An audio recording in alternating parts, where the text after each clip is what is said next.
You can't see it in our camera view, but we have a beautiful blue sky today. Beautiful blue sky. Yesterday was okay too. Today is going to be fabulous for the cherries. It's really the last chance today over by the river, I think. It's going to be fabulous today. Good morning, everybody. While the world crumbles, we sit here with our chats. Printmaking.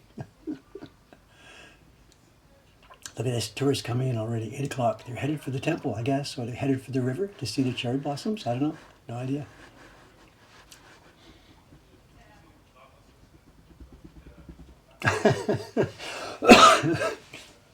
Flyfish says too, busy reading the law, I missed 8 o'clock. So did I, actually. I missed it until I noticed in the chat somebody posted the time, and then I realized that, oops. I was here half an hour ago getting ready, and then I ended up being late. Good morning. You know where we are and what we're doing, no surprises. There will be interspersions of sizing streams, but you're not going to see anything carving. I won't be down at the bench there for quite a while. And Ome, I'd like to be doing some Ome streams, but for the rest of April, I can't imagine I'm going to have any chance to get out there. I'm sorry. I know people have asked, people said, please, more Ome, but I know, April and into May. Zabak in Black. Yes, I remember you. Thanks very much. Thanks for showing me the photographs. I hope maybe the contact we made there the other day is going to be useful for you. Beautiful photography. People show stuff all the time. And can I show you my pictures? And yeah, okay. And, we try and say something nice, but very nice. Thank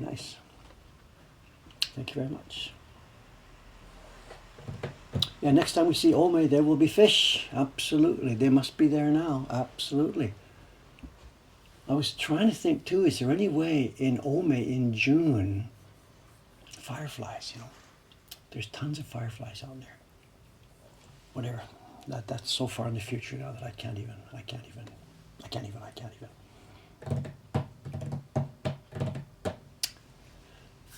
Okay, you know what we're doing? We're printing. Actually, I'm halfway through a color. One color I was doing last night. I haven't really made a whole lot of progress. What did we do on the previous streams? On Thursday, I was printing this one to show the electric light I was printing. I'm only on the next color and I'm only halfway through it. So today we are printing skin tone. Hada iro, skin tone.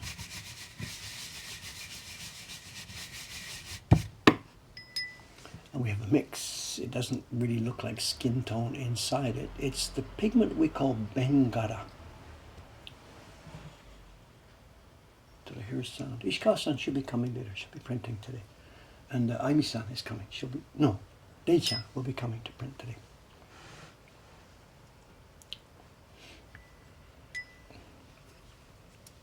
So I'm partway through the skin tone color, and I didn't get it. I packed it up last night. I was just too tired to go through all the way.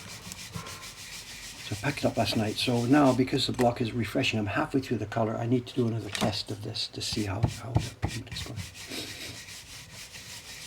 When I first started making prints, some of the poets I was doing, they needed skin, and I took a red and mixed white powder with it to make pink. It's not the way it's done, says he, after using white powder the other day. It's just Bengara, and actually, when I was doing the testing, because I have to match the color that Chiharu-san used, if I was doing this by myself, if I was the test printer, I would just use Bengara and weaken it. But Chiharu-san, when she did her mix, she must have done something else, and she must have put a bit of yellow.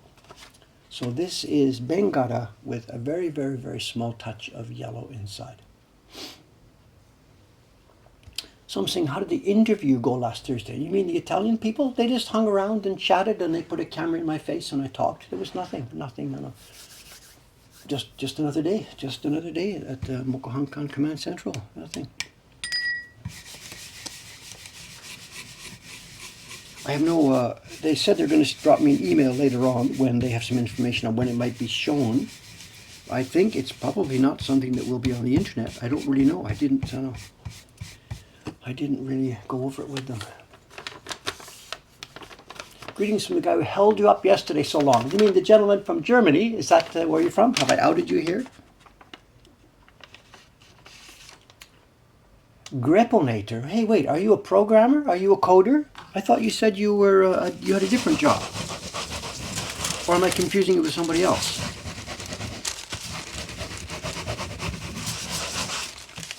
How many people held me up yesterday?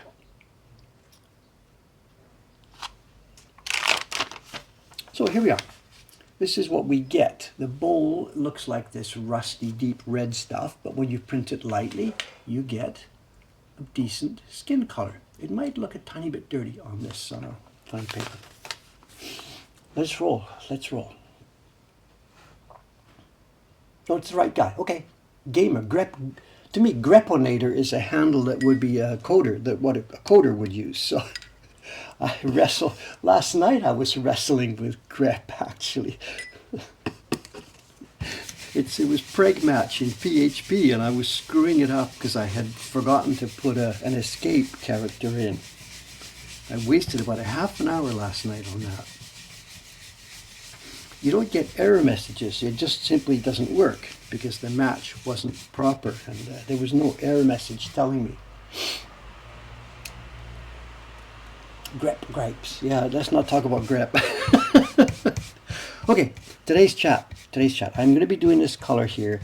Normally, I know the mods here may get a bit nervous what I'm about to say. Normally, of course, we avoid politics, we avoid contentious subjects, stuff like that, just as a matter of common sense. It's also a matter of Dave is not interested in heavy conversations on things that are difficult. But there's a massive, massive, massive gorilla in this room with me right now and in this building. So I do have to mention, and I also need some advice on some of these things, of course. And you know what I'm talking about. So if I could ask, I do have to bring up a couple of things about the current tariff situation in the US. We're not really interested in making this a session griping about the president and stuff like that. So if you could maybe hold back on that part of it. But I have some news about the tariff thing, and I will need some advice on this. We've had a lot of communication over the past 24 hours between myself and some of the customers in the US who have knowledge about this sort of thing. What am I doing? It's a bit light. I can put a bit more. And also I screwed up already because I was talking to you. I screwed up and I forgot to wipe off around the beam.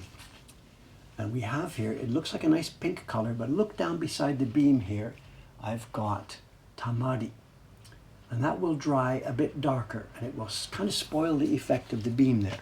So if I forget, please remind me. I'm rubbing out this color. I have got to wipe off. I've got to wipe off the tamari thing here. Someone's asking about the EU product safety laws. I haven't heard beep or anything about that stuff, and I wonder if maybe that's just sort of going to get ignored. I don't know.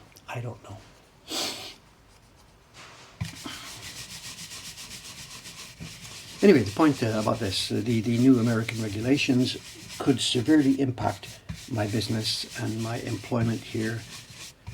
We send 57% of our products. This is an actual real number. Last year, 2024, 57% of the prints we made went to the US. It's a huge, went to North America. I don't have Canada separated out in my data sheets. So it's a huge thing for us. And if there comes some kind of barrier or trouble or difficulty with shipments to the US, then it will affect us strongly. So of course, over the past few days, as we hear this news, we've been thinking about how this will affect us. We're trying to learn how it will affect us. And we're trying to think about plan B, plan C, plan D, what we can use to maybe get around this. Some years ago when the pandemic hit and the post office closed and we weren't able to make shipments to our customers in the US, we figured out workarounds and we were able to continue our activities.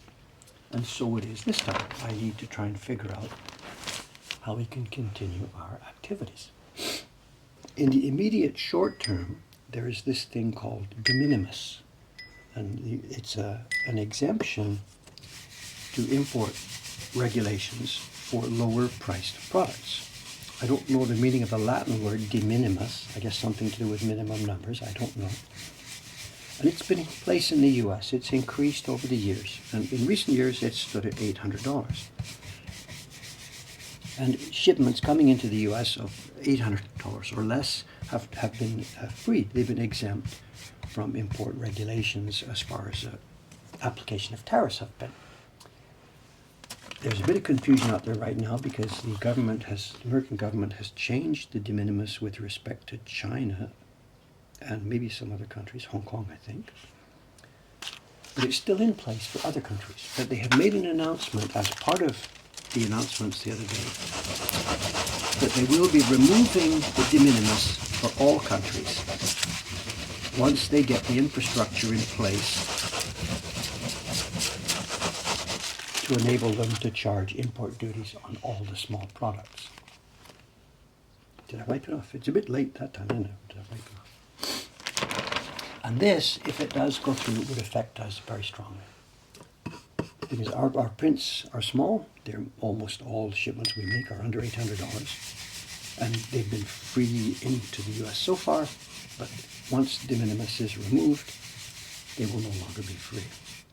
And it will be the same then for US customers as it is with all our European customers forever and ever and ever.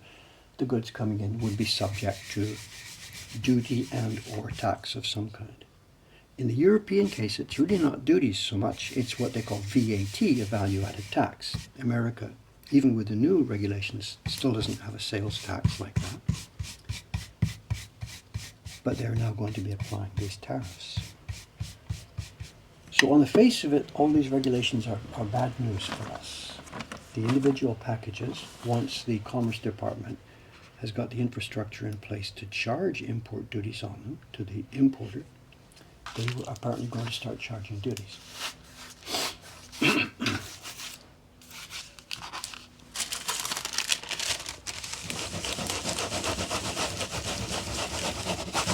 Now there's a few ways perhaps for us to get around this.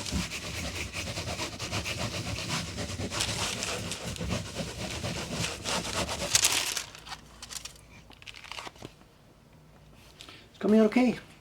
What are you seeing? Of course, we're doing the skin tone on the people, one of the base fur tones on the cat, and we're doing the base tone on the ground.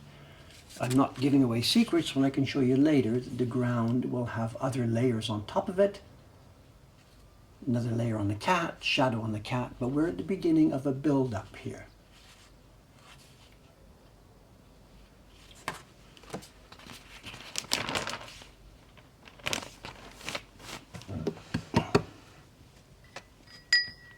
But there's another twist to the mix. I got a letter yesterday from a lawyer in the US who is one of our collectors. He's collecting our portrait series, enjoying it too, it seems. And he knows things about this business. And he directed me to a piece of US legislation. I linked to it earlier in the chat here when we were getting warmed up this morning before the chat started, before the stream started. He linked to me a relevant piece of legislation, part of the American legislation that determines what the president can do. Presidential powers, the limits of the powers, things he's allowed to do and not allowed to do. And I was stunned when I read this. I'll put the link back in here now. Oh, somebody's put it in. Thank you, John. Thanks very much. If you start reading through the legalese there, it turns out, I'll just quote a relevant part of it here, the authority granted to the president by this section does not include the authority to regulate the importation from any country, whether commercial or otherwise, including but not limited to artworks. For some reason, this was in 1994, this clause was added. In 1994, Congress told the president that he could not limit the importation of artworks. 1994. Who was president? Why would they have done this? Why would they have done this in 1994? They added the word artworks to those clauses. What was going on that Congress was trying to tell the president, you're not allowed to limit artworks? I have no idea. Did I have some very powerful subscribers back then? I'm serious, I have no idea how that's there. That word artworks was added to that clause in 1994. This is way beyond my knowledge base or know-how. But there it is.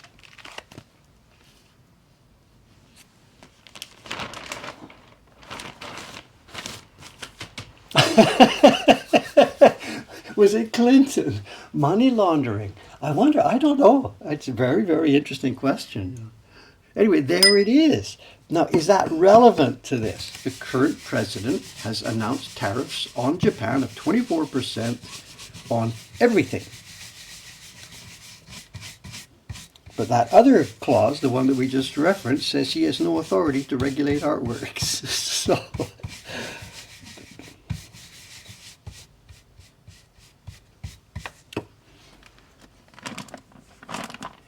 there's another twist to that, though, too. The European Union, we talked about this a bit earlier when we were talking about those safety regulations for the EU. What is the definition of something that counts as a work of art? And in the EU regulations, it's touch and go whether I qualify, because they do have quite detailed information on what counts as a work of art. And when it comes to prints, to qualify as a work of art under the EU guidelines, I've got this one here. Let me see if I can find it. One sec. I should have got these all copy-pasted, ready to go. In the EU, here we are. In the case of prints, original prints, they must be impressions produced in limited numbers, directly in black and white or in color, of one or of several plates, executed entirely by hand by the artist. That's the EU definition of what qualifies as a work of art. Now, we don't have that. That's not us. They're not limited editions.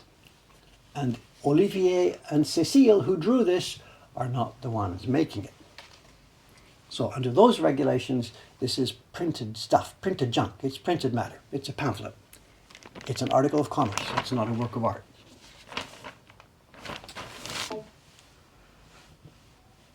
Get your lawyers lined up. I have no idea where this is all going. I have no idea. So as I said, I don't want the chat here to devolve into mudslinging about the president and stuff like that. I know lots of us don't like these policies. There may be people who do like these policies. There are aspects to what is happening in America right now that do make a lot of sense. The world has gone into a huge imbalance in the way, the cost of products being made and where things should be made, and should every country make everything for itself. It's a hugely complicated and really, really interesting topic. And the idea that an America, which has lost many, many jobs to other parts of the world, wants to try and do something to perhaps reinvigorate manufacturing there, this is not an evil thing at all. And I'm not like 100% saying this is the end of the world. It's a really, really complicated thing. And how to manage this and how to organize it is staggeringly complicated. If I were the president or something, how to do these sorts of things, well, of course, I'm more of a thinker, so I would try and organize it in a different way. But I can't say this whole thing is an evil, terrible thing that's happening. Very, very complicated. So we mentioned this before. I know, actually, about a year ago or 2 years ago, the USPS, and this is nothing Trumpian. This was a USPS policy change. The postal rates from Asia to the US had been set artificially low in the post-war years to help the Asian economies get up and running. And it held on for years and years and years, and up to about 3 or 4 years ago, it was cheaper for an American consumer in some small town to buy something from Japan or China than it did to buy it from his local convenience store next door, because the postage rates were so cheap, artificially low for Asian countries. Those were rebalanced by the USPS a few years ago. And now when we send things around the world, one of the most expensive destinations, postage-wise, is the US. And again, this was just a rebalancing of something that had been artificially in place and that was really, really hurting US manufacturing. So it started to cost us much more to ship our prints, And when those rates went up, I couldn't complain because it had been artificially low. I was getting supported. My business activity in Japan to send to US was being supported by US taxpayers. And that was not right. It was not good. So part of this new change, it's not a massively evil thing. People in power in America are trying to do things that help manufacturing and workers in America. So the actual way they're doing it, whatever. It's a huge and interesting, long-term, massive, the flow of civilization.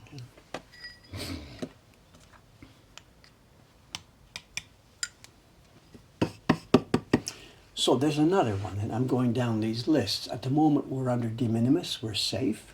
Maybe once de minimis is gone, maybe we can get through as artworks, maybe we can be safe. The American import people may say, get out of here, you're joking about this. I'm thinking of what would I do then? How will I protect our collectors in America from this high duty? I've got another idea to put on the table. Now this is just an idea that I pulled out of part of my anatomy here. This is not a recommendation for anybody. But what do you think about this idea?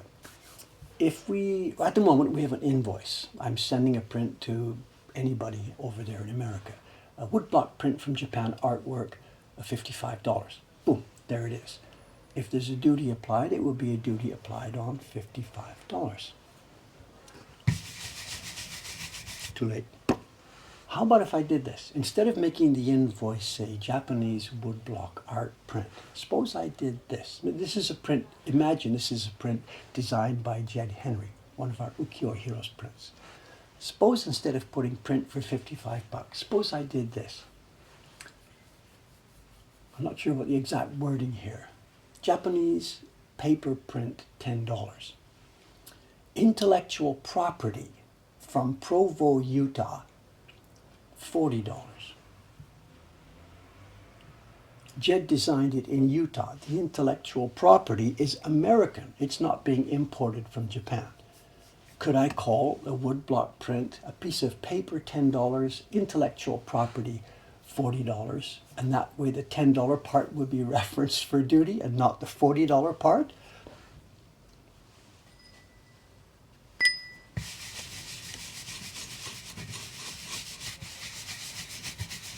Surely Tim Cook and his lawyers right now over in Cupertino in California, I mean, they're like, what are they going to do? They import a Mac computer from the manufacturer in China. It's the hardware and the software. The hardware comes from China, but the software in there, is that most of the value? The software comes from California. Are they going to try this, importing a Mac computers from their factory?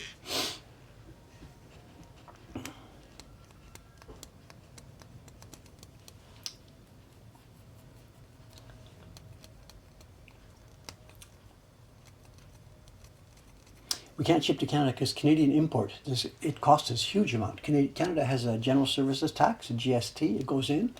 We have to pay to get things into Canada quite heavily. So shipping to a country that has its own version of these barriers is difficult for us. It might end up, it's an idea, it might end up if we ship to my daughter's office in Canada first, pay whatever's necessary there, GST, PST, that's going to be 12%, 7%, is it 19%? I don't know the numbers, what the current numbers are. That would mean 19%. Then reshipping to America, it's just easier to pay the 24%. So I don't know the numbers, but... And then twice, having to go through the whole customs process twice, once into Canada and then once again into America, and 2 shipping charges, both cross-border. I don't know.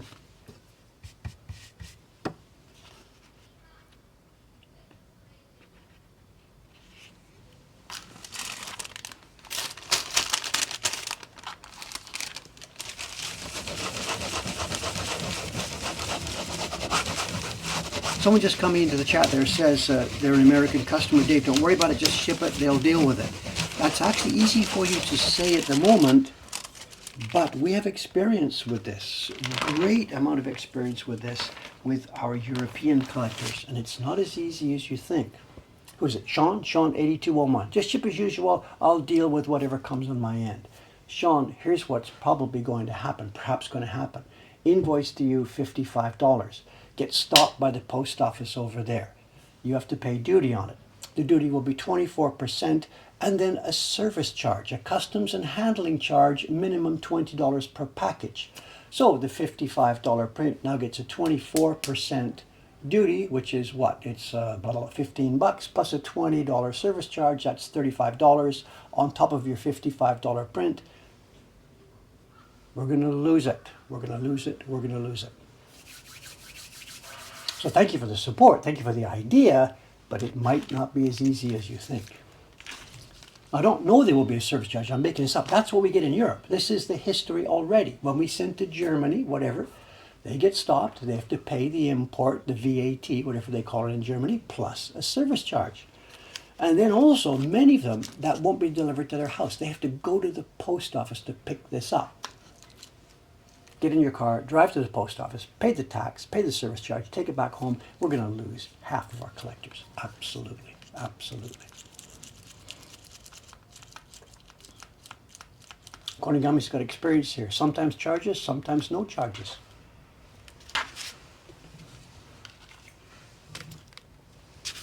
Also, I haven't been reading everything here, but thank you very much for keeping the chat. I know, this. I was a bit afraid when I was bringing this topic up, and I know the mods were really afraid about this.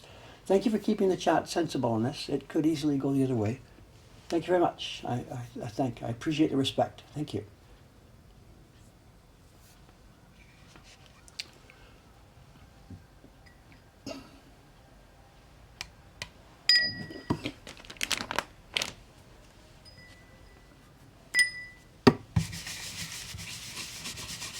The block is dry, wet, dry, wet.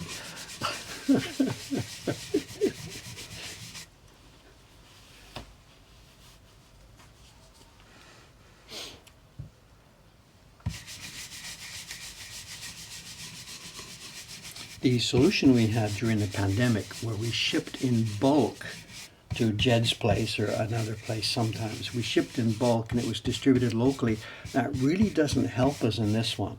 Because shipping in bulk means that package, of course, absolutely will go through a full rigorous customs inspection. FedEx has already talked to us about this. We talked to our FedEx rep about this, and they're already on this.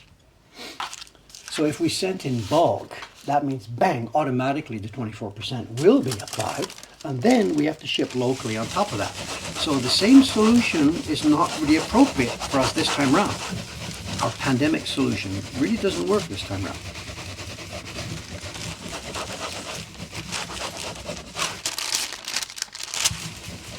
So just we'll have to see. If I'm allowed to be a little bit pessimistic at the moment, don't panic on what I'm about to say, but this is very much part of David's calculations here right now.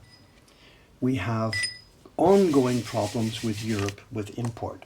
Population-wise, America and Europe, the two markets, when you equate for population, we sell twice as many prints to the US as we do to Europe on a population adjusted basis.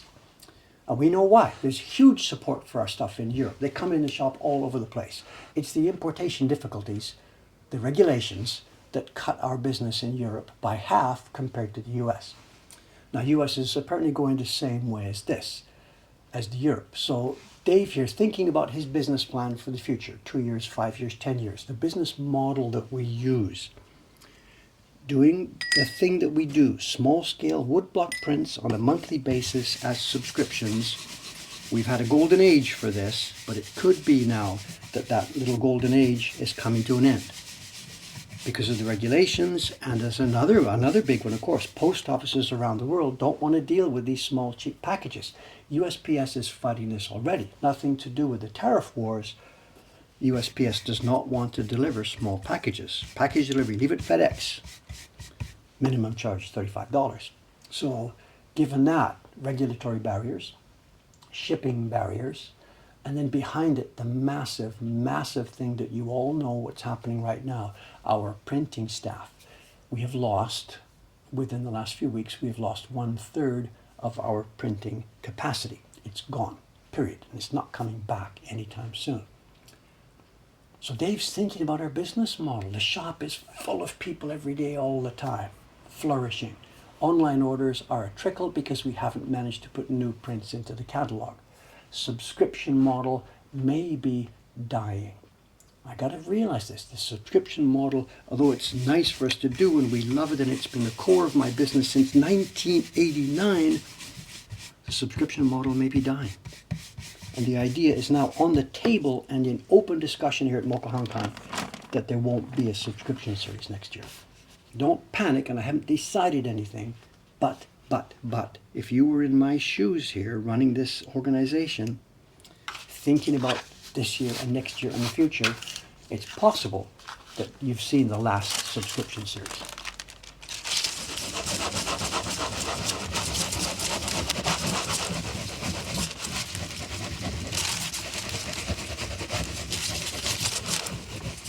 I'm not trying to panic anybody, or I'm not asking for money or anything. I'm just describing, this is my job. I'm the owner, operator, manager, director of this business, responsible for 30 paychecks. Yesterday was payday. Thursday was payday. 30 paychecks went out, and they've got to go out every month. 30.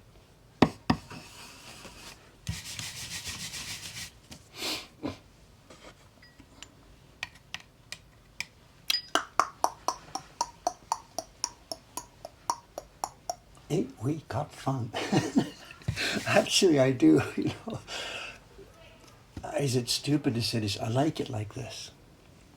I like it like this. It's when you're playing a video game. You know, you're walking through a video game territory. That's okay. But it's when the stuff starts to happen, when the shit starts flying. That's when it gets to be fun.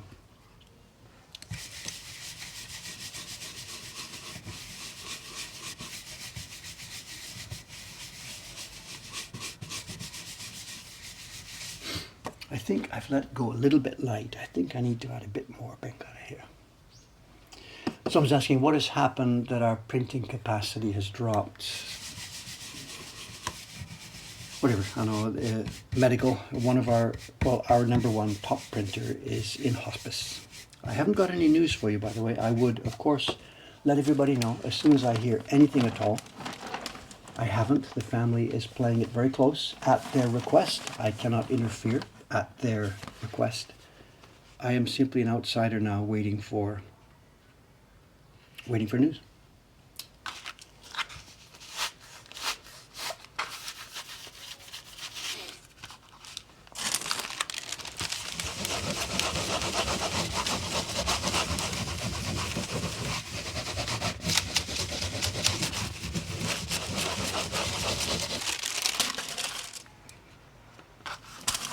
Bit light.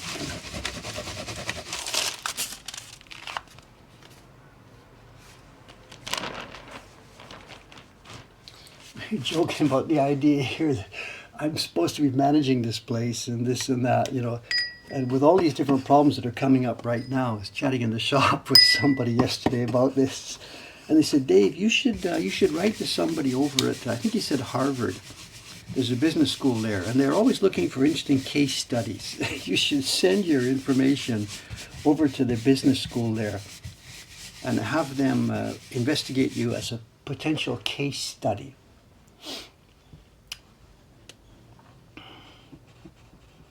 Someone says retirement, you know, I don't know, whatever, I don't know, call it a day, you know. I'm 73. I've done, you know, what can you say? Fought the good fight. We've come this far. We've built this magnificent organization.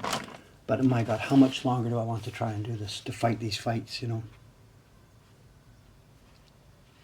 I can say this honestly and openly now. If I didn't have Mokuhankan now, there's no way I would start this. No way. No way, no way, no way would I get into this again.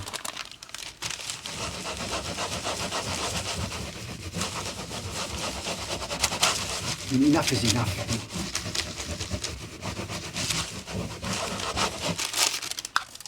I could do this so nicely by myself, back the way I used to do in Ome. You know? Little workshop, take some prints, they're ready when they're ready. Lots of people would support what I'm doing, you know. Shut this down and go and be an independent craftsman again. I'm not going to do that, of course, but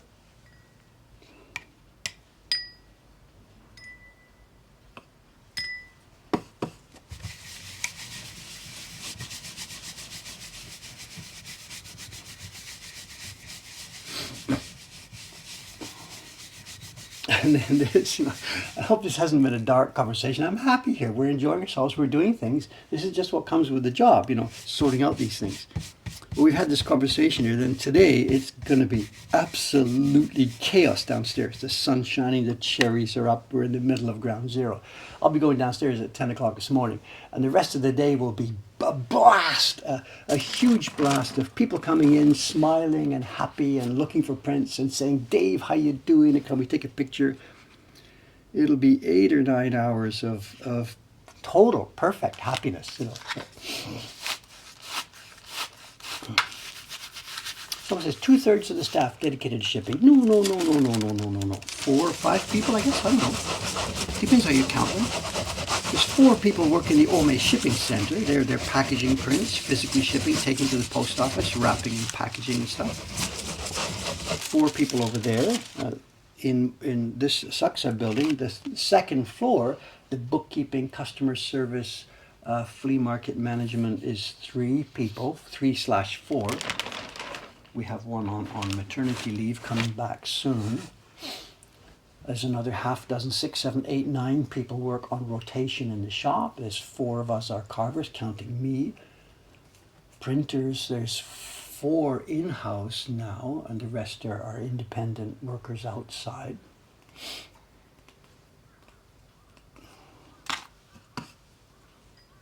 The head count is 30. There's not 30 full-time workers here. Contract workers we have now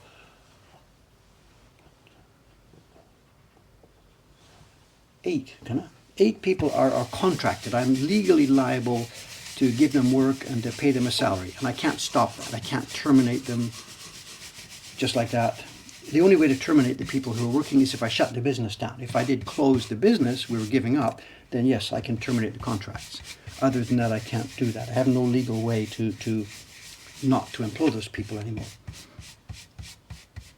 Labor contracts in Japan are a thing. And I have 8 of them, I guess.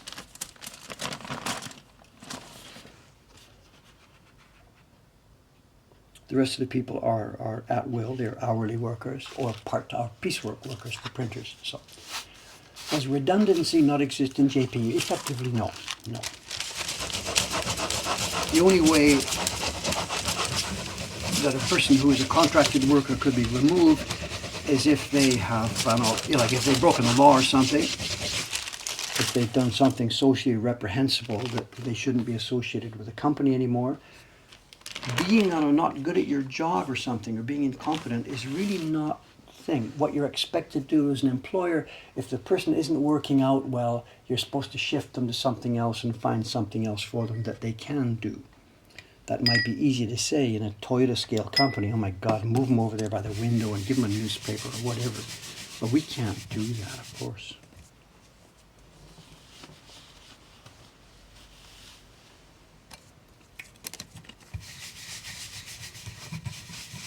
Someone's got an idea there. $55 a month Patreon subscription with a free print each month. I wonder then, goods coming across. The Patreon prints that we send now, we don't invoice them to people. They're not legally actually being sold to the Patreon supporters. Suppose a package arrives at your door in the US 6 months from now when all this is in place and the invoice says free. What will happen? Good question. Could we get away with that? I don't know.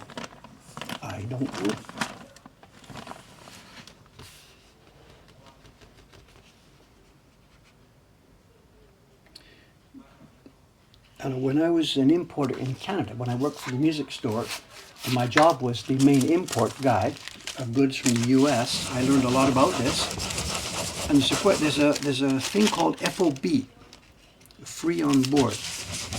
And when goods arrive from another country and they're being valued, how much is the duty and or tax that is going to be applied to them? It's applied on the free on board at the destination. Let me explain. If you're an American person buying something from Japan, you pay the thing online, boom, and the goods are sitting in Japan. So they have a value of, let's say, our print, $55. Now you've paid the postage and it flies across the Pacific and it gets to the customs office in Seattle. It's not worth $55 anymore. It's valued at $55 plus the shipping to get it to Seattle. That becomes part of the value. So import duties are not charged on the invoice price. The normal way of doing this. What Americans are going to do, I have no idea. But the normal way of applying import duties and tariffs and taxes is on the price at the point of import, which means the shipping charges are included in the value of the goods. FOB Seattle rather than FOB Tokyo. So the thing we mentioned just there, a print that was free, there are still duties applicable to this because it is now added value by crossing the Pacific. This is the normal legal way of doing this. When a shipment of cars arrives at Vancouver terminal to be unloaded, they are valued at their cost in Vancouver, not in the manufacturing country.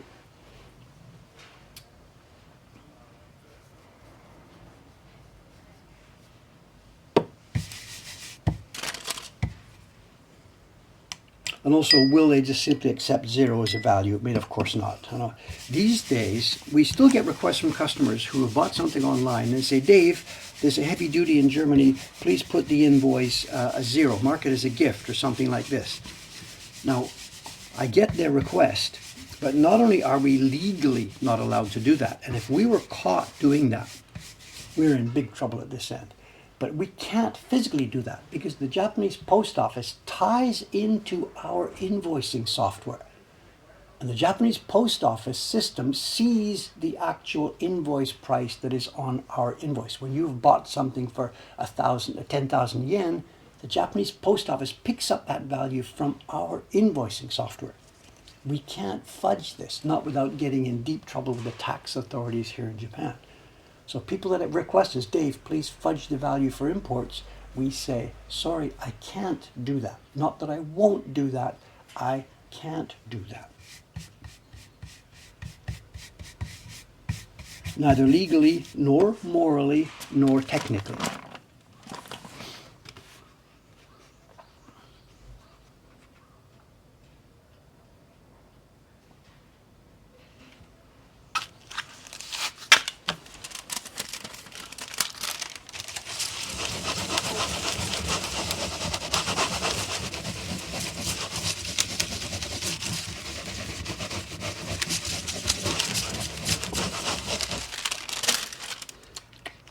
How are we doing for time? 8:43. We're about halfway through.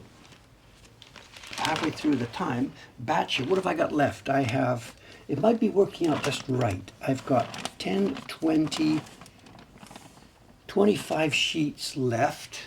It looks like I'm at a bit of a slow pace today. I have some nice show and tell stuff. Oh, someone's got some insights. Why artwork is exempt from tariffs. I can't stop and read it now, Flyfish. Thank you for sending this. I will have a look. Freedom of speech issues. Okay, I'll have a look. Thank you very much.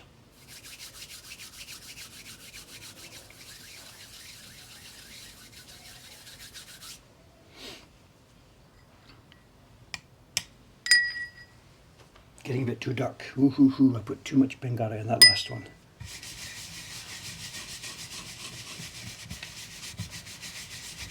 We are going to have some of these prints that I'm making today. There's going to be a bit too much variation in the skin tone here. Just, like a bit too much variation.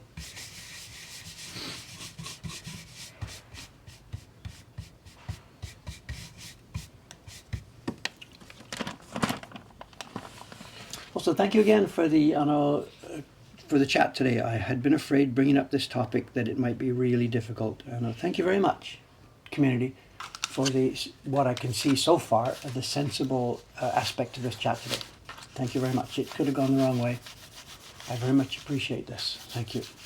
Maybe the mods have been deleting stuff every second minute while I've got my head down. I don't know, but I don't think so. Thank you.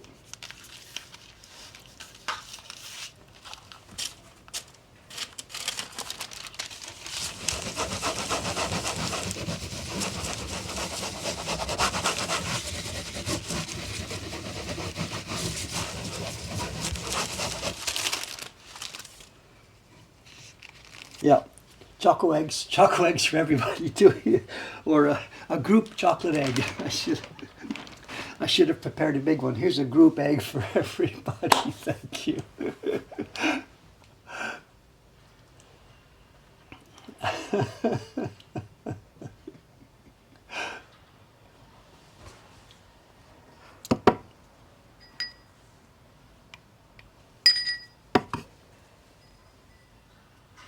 Our audio today, is it okay? The other day I forgot, I put the mics up. Today I've got the microphones down. One of them is here. Oh, you can see both. Here's the left mic, and here's the right mic.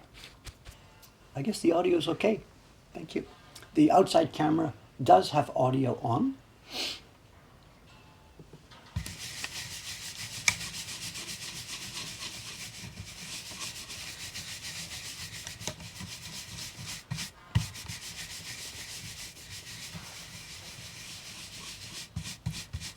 I was a bit surprised not to see more comments about something. When I turned the camera on today and I started the stream, I expected a whole bunch of comments about one specific thing. Nobody seems to have said anything. Not the mic on my left is the right. Should I switch the mics around? I don't know. What makes more sense to you guys who are listening? Let me know and I can just switch them.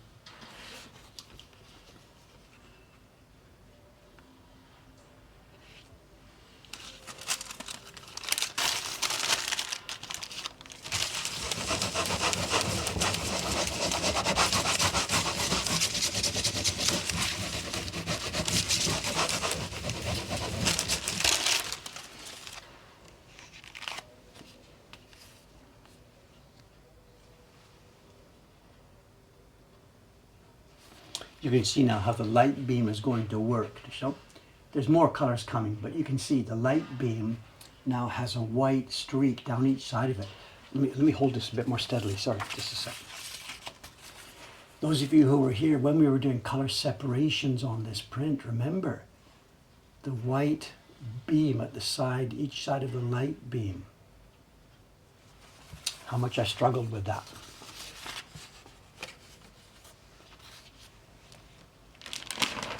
You'll see it over the next few days as the colors down on the ground there, as the colors build up, the light white beam will get brighter and brighter.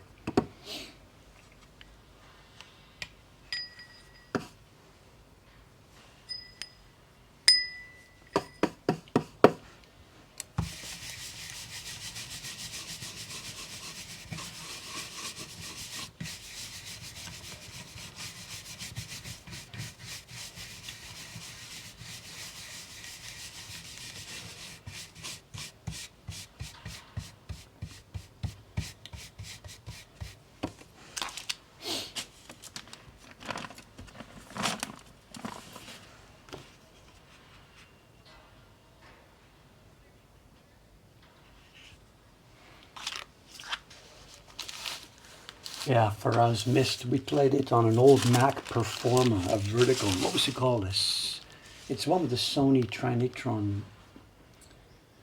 LC520 or something. I can't remember the model number. Our first Mac.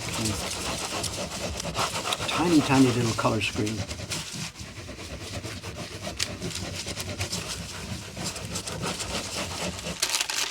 Me and my daughters, we huddled around the computer.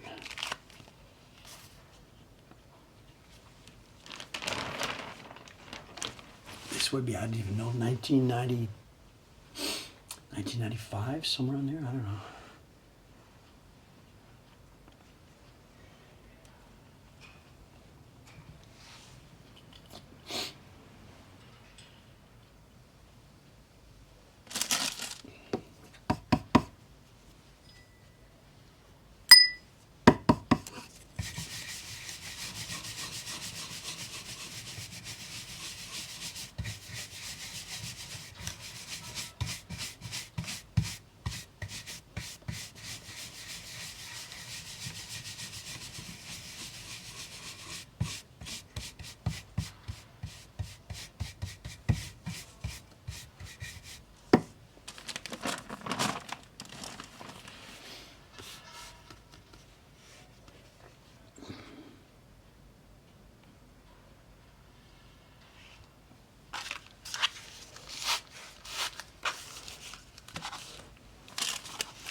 20 done since I sat down. Not a very good pace here, but we have excuses. So. There's 20 left, and what I'll be doing today, I'm going to be printing the 20 more. I'll finish it, and then I'll be freezing the paper because it's now Saturday and it'll be Sunday tomorrow. Tonight I got a date. It's going to be, there's no chance for me now to do any more printing until late Sunday night. And this paper has been wet now for nearly a week. So it's been frozen every night. I froze it last night, brought it out this morning.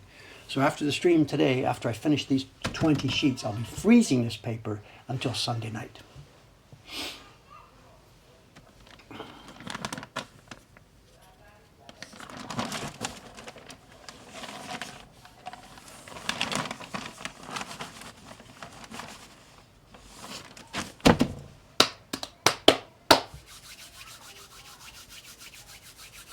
There's more information on those art imports. Okay, thank you. I'll be very interested to see that later. Thank you.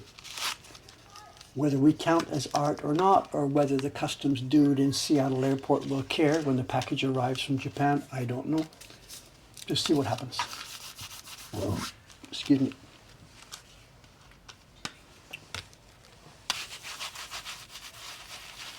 Six different conversations going on at the same time. So. There's a little freezer, it's in the other room. It's where I do the sizing. It's below the sizing table, and it's full of paper right now. Ishikawa-san has 2 jobs in there. I got 1 job. Aimi-san has 2 jobs. Rei-chan has 2 jobs. Because we're doubling up on these blocks, Ishikawa-san is doing the same print as me at the same time. And she was going to come today. It might be that she wants to use the back side of this block or something. So those guys are keeping 2 jobs running at the same time, so that on any given day, they can do plan A or plan B without interfering with the other person. So the freezer right now is stacked full of different printing jobs. I only have 1 at a time, but those guys have a couple of different jobs running. It's just common sense. Part of it too is sometimes when you're doing a printing job, like this one actually, I'm doing this ground base tone. I've done the ground base tone, but the next one I want to do actually is the deeper tone on top of the ground. And that's not such a good idea to do that straight away. Even if I wasn't going to the shop today, do the ground base tone, I shouldn't do the next one. It hurts the paper by printing too heavily and too thickly and too deeply on the same area so quickly. That should wait a day, give the paper a chance to chill out and relax, and for the moisture to smooth out. So it's another reason for them keeping 2 jobs going at the same time.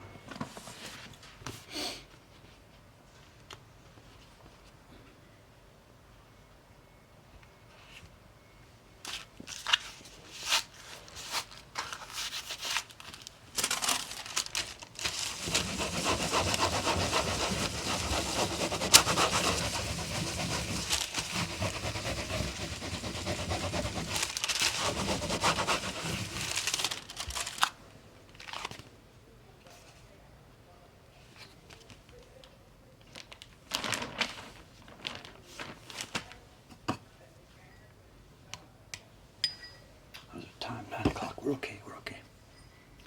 It's Saturday morning, so about 10 minutes from now, I guess, we should get a visit from Sadako. She should be coming up the stairs, probably putting lunch into the fridge. Let's see.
I literally freeze the prints. Yes, the print package will go into the freezer. It'll freeze like a brick.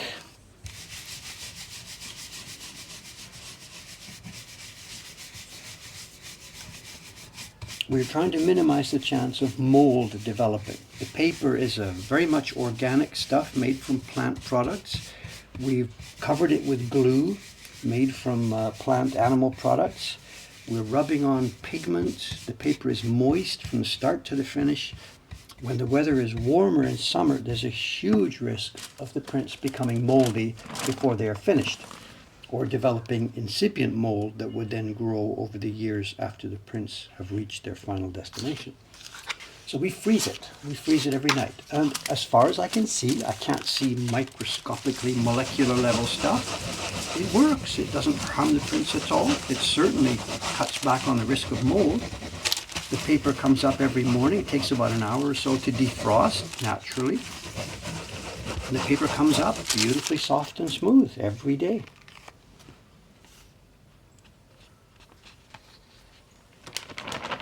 We've been doing this. I've been doing this since I did it for the first time back in the 20. I got the freezer. I started using it in 2004. I put some of the prints in there for the Beauties of Four Seasons. That's when I started using it.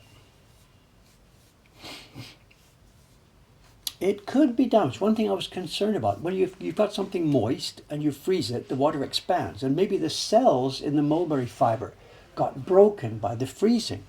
This isn't a no-brainer. You know, it could be that we are damaging the paper in some way at the molecular level down there. All I can say is that we've been doing it for years now, and it doesn't seem to have any effect. If anything, it's a benefit. The paper coming out in the morning after it defrosts is wonderfully soft and pliable and easy to use, just as we want.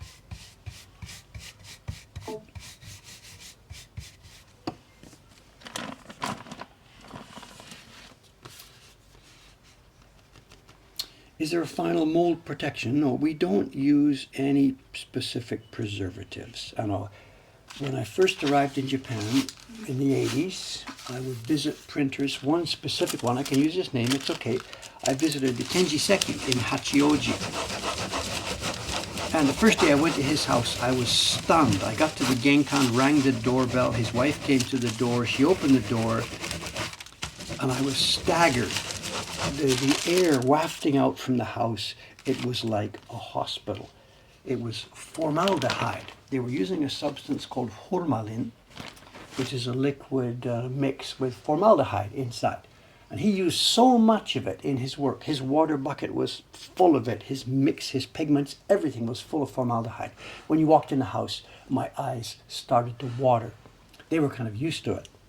And maybe during the winter they cut it back a bit, but in summer he cranked it up a bit. And maybe I was there, I guess, on a warm summer day.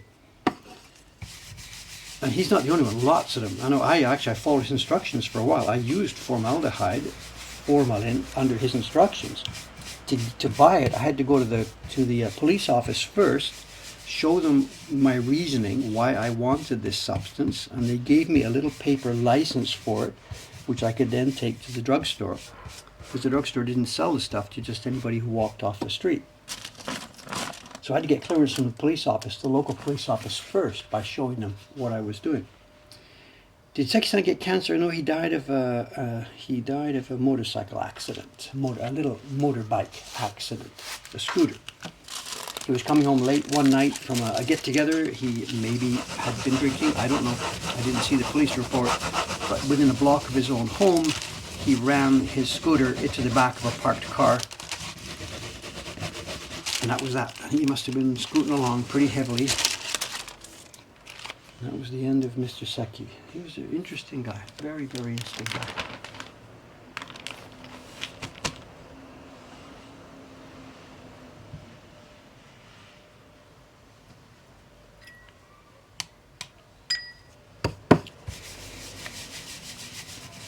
We no longer use, and we haven't for decades, we no longer use any kind of preservatives here in the stuff. We've got women working here, and we've got a pregnant woman working for us right now, Day-chan's having her baby in a couple of months. We do not want to use anything that would remotely have any risk to the people working here. The pigments are just raw powders. We don't mix them so they float in the air. There's no preservatives we use.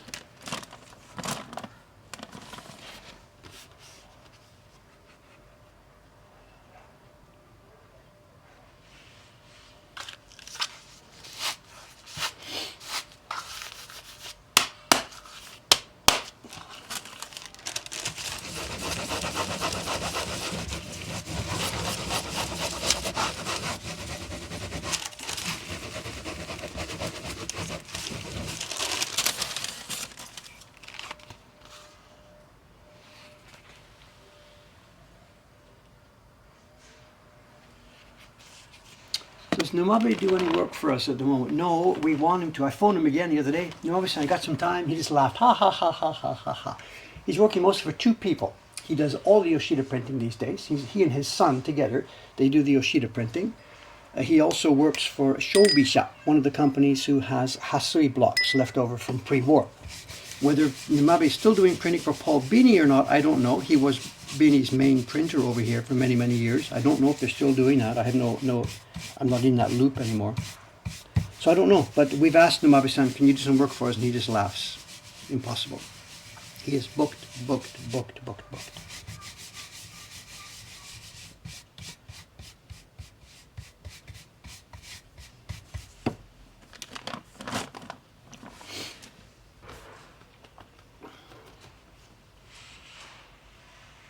Would microwaving the prints kill the mold? I don't know. I'm not about to do that because we don't want to make these things warm. This paper is moist. Microwaving it would make it all warm and hot.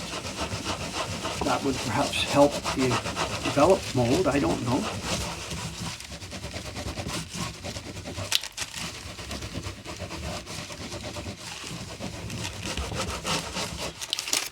Microwaving them when they're dry wouldn't basically do anything. A dry piece of paper.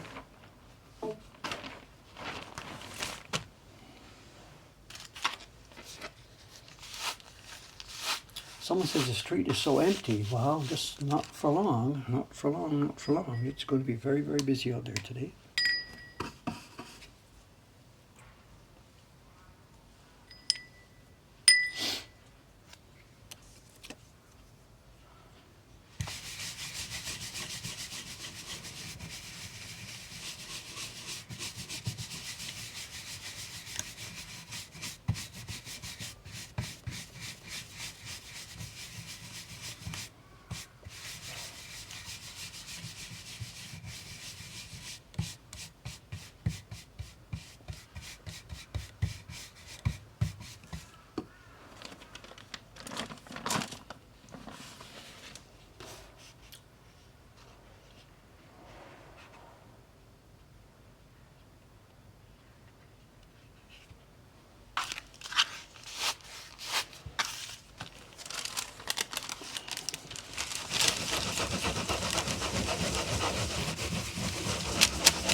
Someone says tourists are still sleeping. It's actually pretty busy out there. You know, I went out this morning to grab my New York Times. It's Saturday. I went out to buy my newspaper, and the 7-Eleven was jumping.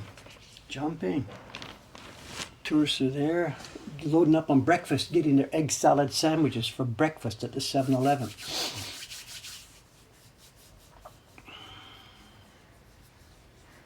Formula One in Suzuka. That's not my choice of poison, that's for sure. My God. I can't bear the noise. The whole idea of going to that would be, for me, that would be hell on earth. I'm sorry, you know. Greponator. You go for it, but not for me. No, thank you. My God. Dave's got lots of poisons, but that's not my poison.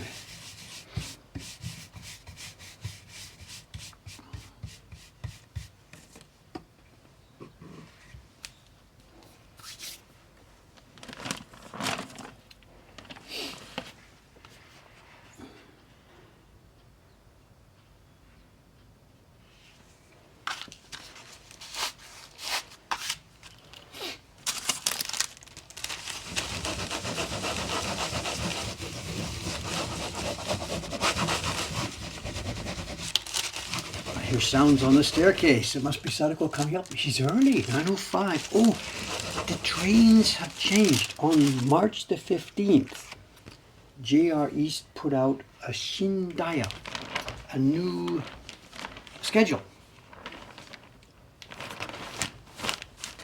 Shindaya? Oh, 違う。It's Ishikawa-san. そうか、そうか。I thought it was Sadako. Sadako が土曜日の9時10分ぐらい来る。今日？そう、今これから来る。はい、お店のためですね。はいはい、で今9時6分ですから、じゃあ寝台かな。電池が変わりました。もう違う。This is Ishikawa-san, not Sadako. Sorry. Which way? はい。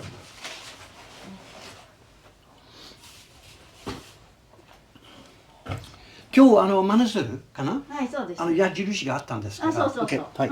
じゃあ間違ったら大変か。ありがとうございます。Thank you. As we mentioned before, they get 2 packs in. I came up here at 6 o'clock this morning to take the paper out. She has 2 packs in, but one of them had a little arrow mark on the outside.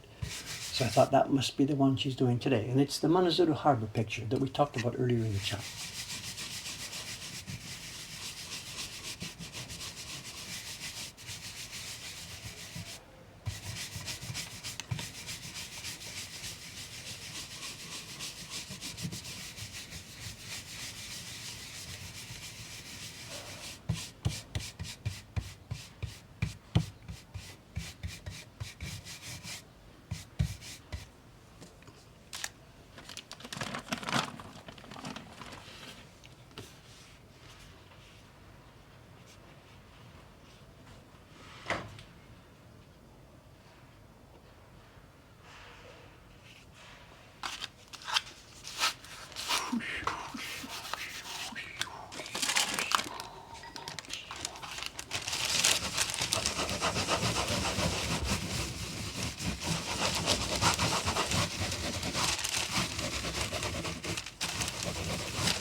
Ten more sheets left. This is perfect. Perfect.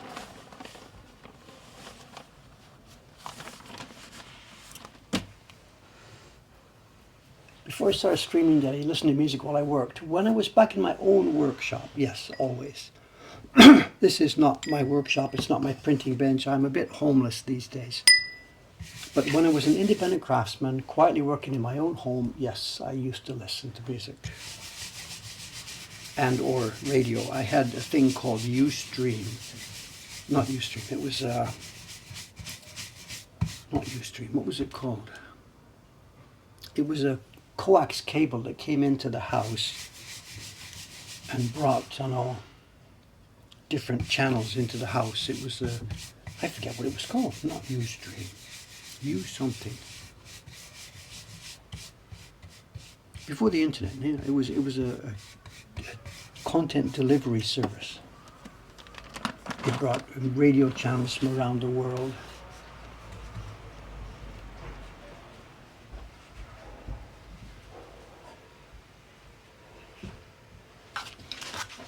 You-sen, yes, thank you. Not Mu-sen, You-sen, thank you. Soy Nikki, are you from Japan? Oh, good morning, good morning. Hello, hello. Say hello to the gang. Is it a new train schedule? Shindaya? Last week was already. I know, but I just... It doesn't change. Doesn't change. Okay, your train is the same. Oh, okay. It's coming well. I get about 9 sheets left. It'll be finishing perfectly. I'll be down in the shop. Good. I'll be freezing the paper. Thank you very much. What's you got your phone? Are you still streaming? Are you watching? Yes. Right to the last second. Yes. Okay. No.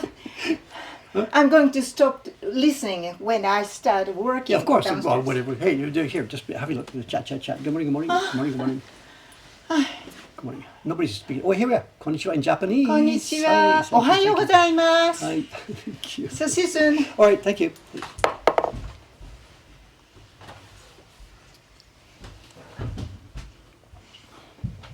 Where am I? Oh, did I rub or not?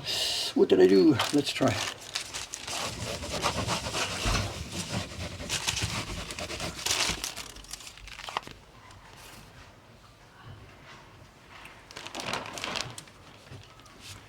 Doing this kind of printing work with all this chaos, I must be freaking insane to think that I could actually do this, you know.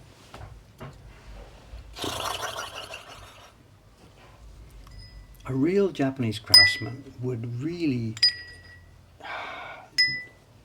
looking at what I'm trying to do here, you know, they would just shake their heads. You know. They would also, you know, I'm saying a good Japanese craftsman in any field, I'm not just talking about woodblock printmakers, they would look at this and in a sense I'm sort of disrespecting my own craft by thinking this is so easy and whatever, I can do this in my sleep while I'm talking on the internet and stuff like that. And I am, in that sense, I'm disrespecting this work. And I get that idea, you know. For me now, it's just this is what it has become.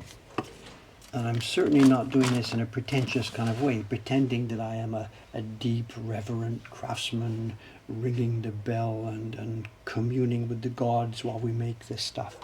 I'm just a workman trying to get a job done. And of course, it's in our own interest, and it's in everybody's interest to publicize it and keep it open and just get it all going. But there is the feeling in a traditional Japanese sense, and there might be people here who would feel this way, that I'm sort of disrespecting this by treating this also casually. And I get it, I get it. But things are what they are.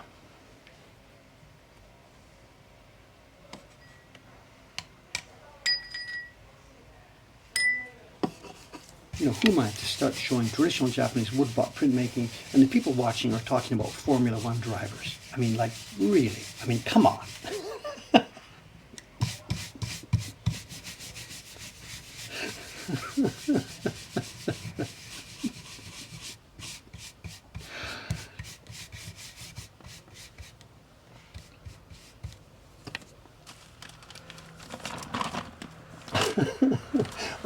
I wasn't digging, it was the example that was at hand, that's all.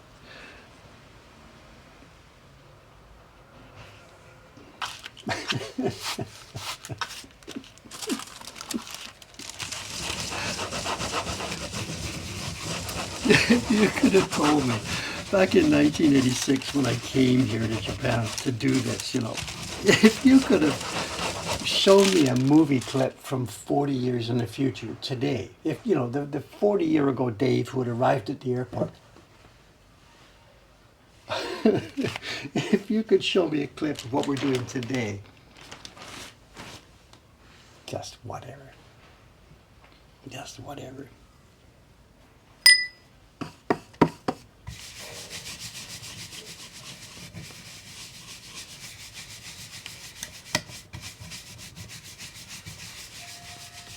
Seven sheets left. What's our time? 9:14. Oh, what should I do? What should I do? I don't want to rush these last ones, you know.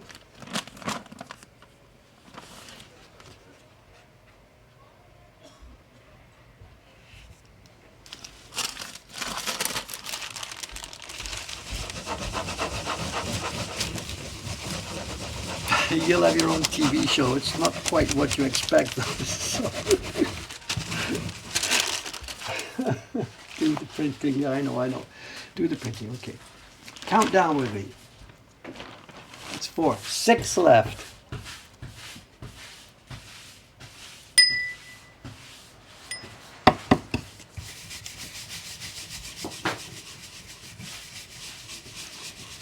This is unusual. Ishikawa-san's washing a brush first thing in the morning. That's unusual. Usually at the end.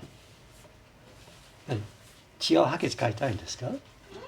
今朝早いハケ洗ってることはちょっと珍しいでしょ。ああ、夜疲れて。そうかそうか。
gifts. We don't want gifts. Please, don't worry about that.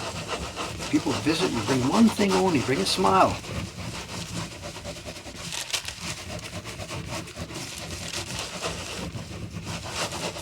That's what everybody brought yesterday.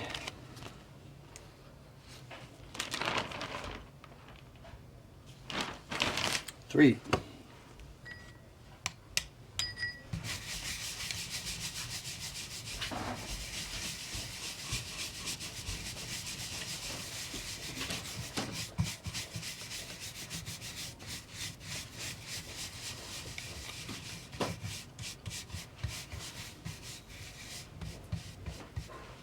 Even parents stutz us はいはい、大丈夫。 come up tonight.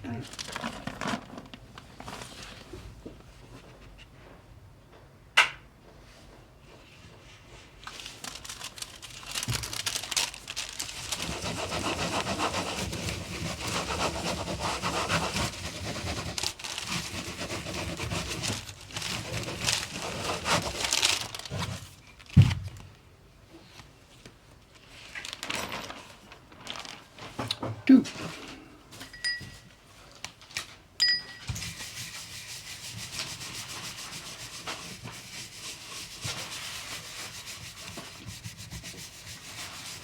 The book I'm going to show you for the show and tell, it's from the Taisho era.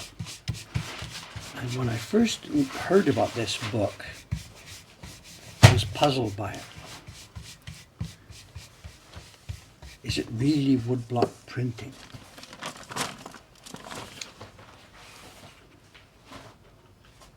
And I came to this book first through a reproduction version published by Unsodo.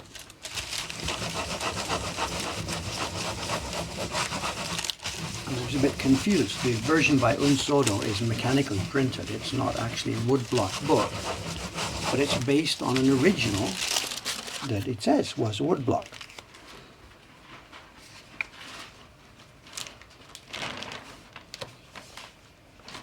One left, the final sheet today, and in this color. I'll be then putting the paper in the freezer after the stream is finished, and I'll be heading down to the shop, and I won't be continuing again till Sunday night. So you've seen this pink color going on now, this light pink color. The next color will be the same color put on in a darker tint. That'll be happening maybe Sunday night, maybe Monday morning, I don't know, for the stream.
Okay, some years back, we may have seen this on stream, that when I got it for you. I got this, volume 1, volume 2, volume 3, volume 4, 5, 6, 7. It's a set of 21 books. And these are reproductions made by Unsodo. We've seen this on the stream. Unsodo made, and this is not woodblock work, but when you look at it, you can see the carving knife mark. And it was clear that the original had been woodblock, but these particular sheets from the Unsodo company were not. They were offset, not offset printed, they were printed boom, boom, boom with oil-based ink. So I saw these books and thought, that's interesting, it's a nice reproduction version, but what about the originals?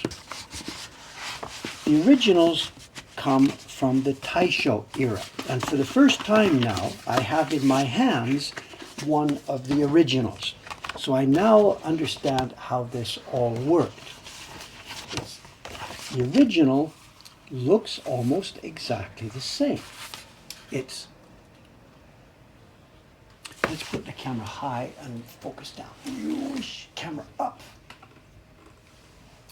Pointing down. This also confused me when it came in the other day. It is clearly the original Ogata Gekko book. It's a kind of manga. In fact, it says Gekko manga. And this is Maki Nana ni Kan. I don't know, whatever. The 7th, volume 7, part 2. And it's the Iroha. It's an Iroha manga. In fact, it says here, Iroha Hiki, Iroha order Gekko manga.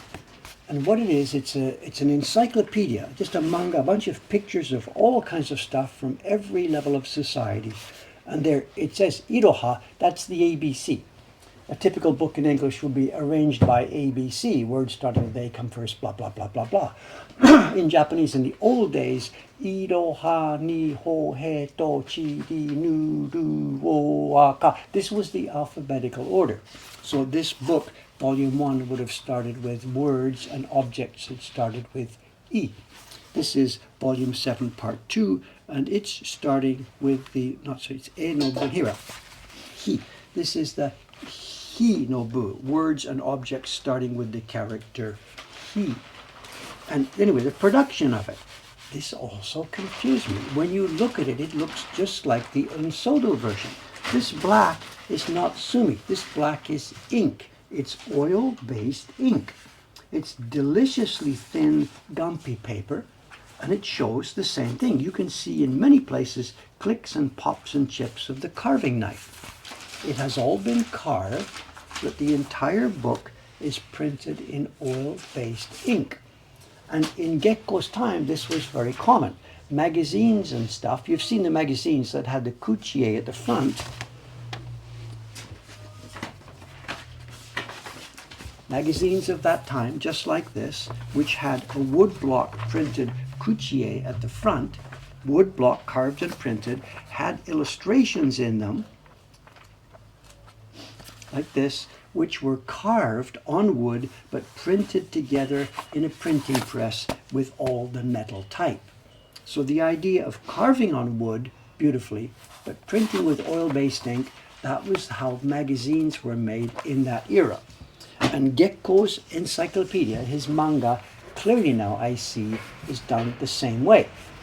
Now this makes me really curious about the Unsodo version. Have they photographed this and done it in an offset way, or did they have access to the original blocks and they have printed them in the same way? I don't know, and I'm going to dig around and try and find a bit more. So what we have here now then, this is a book from the Taisho period. Is there a date at the back? Yeah, no, it's Meiji, I'm sorry. It's Meiji 33. Meiji 33, come on guys, it's 1901. What's the date? Meiji 33. 1900, I was off by one. Carved by hand, printed perhaps in a press, or perhaps printed by hand, but with oil-based ink. I would guess maybe they're done in a press. And it's Gekko's manga. Obviously, he's working in the same tradition that Hokusai worked with. His manga, pictures and drawings of anything and everything under the sun, put into this book in alphabetical order, Japanese alphabetical order. This is the Su no Bu, the group of objects which start with the letter Su, the character Su. We know what this is. This is sumo. We can see it and we can read it. This one is, I need some help with a lot of this Japanese. Maybe this would be a Japanese character. That would be probably the character that they're using for snake, for hebi. And maybe this is supposed to be tsuneki.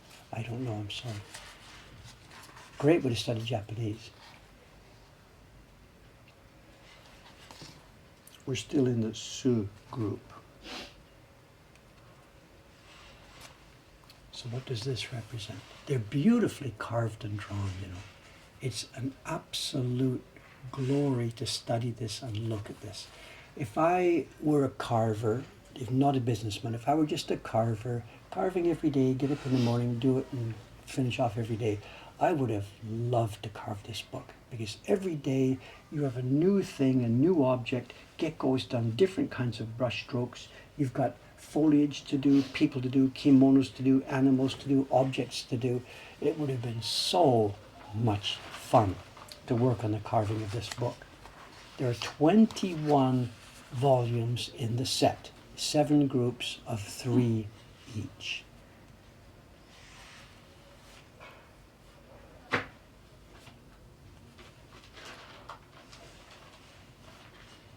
And they're an absolute delight. So I have the whole set in the reproduction version, and this now one book, Watanabe-san found one somewhere from the Meiji version. This will be going into the shop later this afternoon. She had it all ready for the shop, and I stole it from the shop counter to bring it up here and show it to you. Someone's saying, why so off-center? I'm not sure. Do you mean the particular illustrations? Why so off-center? Each picture, each illustration will be in its own box. This is one picture, that's another picture. This is not one picture together, this is 2. A, B, C, and D. This is 4. Oh, you mean the space at the top? That was common in Japanese books of this era.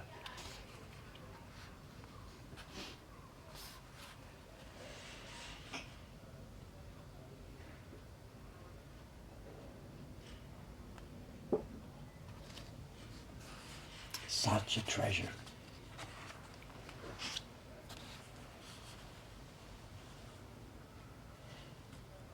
One advantage to printing like this with oil-based ink is that instead of, you've seen me brush water-based ink over the blocks, and it sort of blurs and blobs. We have to be really careful not to get tamari. It's difficult to print cleanly. But this kind of example, rolling on a thin oil ink and printing in a press on smooth, thin gampi paper, gives you the cleanest, sharpest lines ever possible. This is actually cleaner and sharper than we could do if it had been done fully with hand-pressed woodblock printing. Try and hold it steady here. Everything is magnificently sharp and clean. Everything you're seeing here is hand-carved. Look, too. Kasurebori, scratch carving.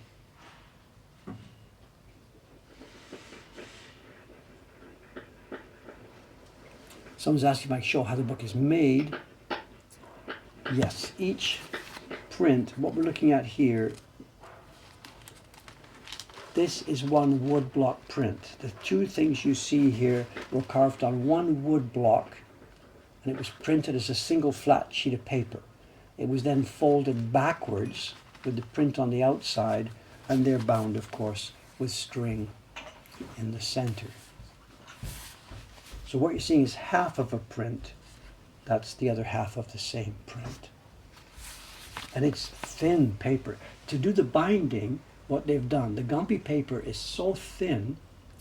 Can I show you this? I'm not quite sure if I can get it. I'm going to reach inside. Okay, there's one print, one side, the other side. They have put inside a thickening backing paper because the gampi is so thin. So there's another sheet in here. You can see it. There's an inner sheet has been slipped into each one. It makes it difficult for me to see the back side of the paper.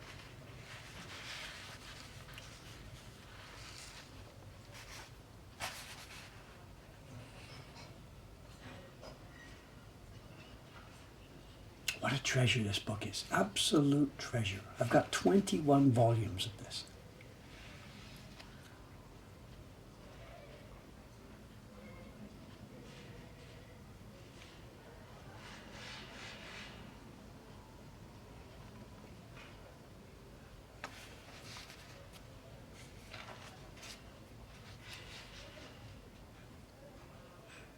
What's that?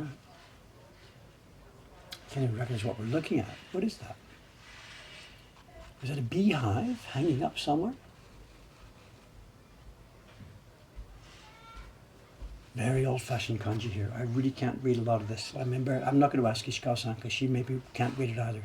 This is going way back. A lot of these kanji characters are not in common use now.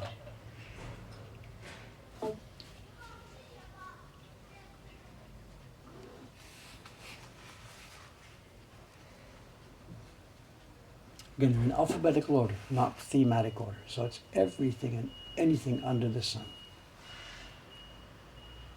This is the mo group. Words and objects with letters starting with mo. Mo no bu. Page 14. Okay, I think we'll leave it there. I've got to get downstairs now. I think we've had a pretty fun stream today. I have to reiterate again my thanks for the congeniality of the chat today. I addressed a topic that could have gone the wrong way. It could have been a difficult topic. I thank you very much for your feedback on this and for putting up with me trying to, not vent, but trying to put some ideas into play to see how we can move forward. Our business efforts for the next little while are going to be very, very difficult. A lot of things around here might be changing. I appreciate your cooperation and understanding of the things that do change. For the moment, though, we are full speed ahead. My middle name isn't really Kubota, but it's going to have to pretend to be for the next little while. Let me get downstairs. I'll see you 2 more days from now here at the same time, same place, same station, printing on this same bunch of sheets of paper. Let's put up the outside camera before we say goodbye.